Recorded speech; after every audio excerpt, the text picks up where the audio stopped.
Chapter 1. Beyond the Slum. In a forgotten slum, somewhere in an Eastern European country, in a small, dirty and cold house, Zarika was born.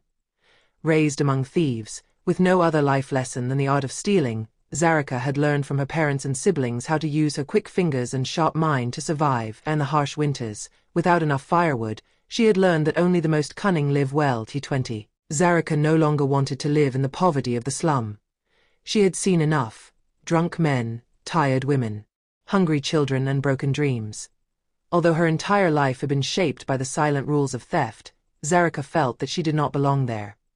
She was ambitious, and the misery around her could no longer hold her back. One night, without telling anyone, she collected all the money she had made from the thefts and bought a plane ticket to Paris.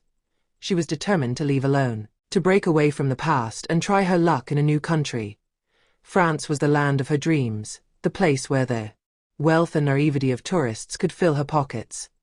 Arriving in Paris, Zarika felt that the world was opening up to her.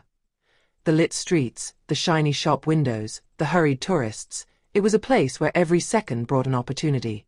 She started with empty pockets, but with her eyes wide open, and the metro, in the markets, on the Champs-Élysées, her small, quick fingers slipped wallets, watches, jewelry, without anyone noticing. But Paris was not like her slum. Here, thieves they were hunted, and the law did not forgive. One day, when she was trying her luck in a luxury store, a guard noticed her. She ran away, but the city was not made for those who live in the shadows.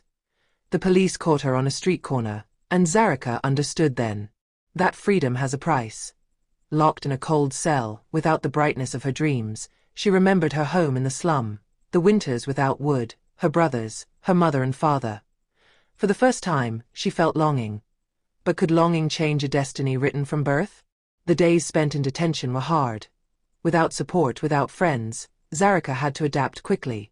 She met other prisoners, each with their own story of how the law caught up with them. But not all of them were thieves like her. Some women were there for mistakes made out of desperation, others because they had been betrayed. Zarika listened, learned and thought. When the sentence came, Zarika was deported back to a country that no longer felt like hers. She got off the plane with the same clothes she had left with, but with a changed soul.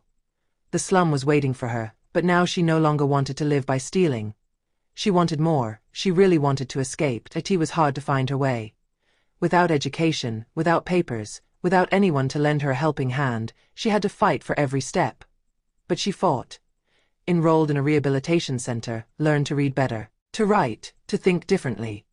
She gave up stealing, she used her sharp mind for something else,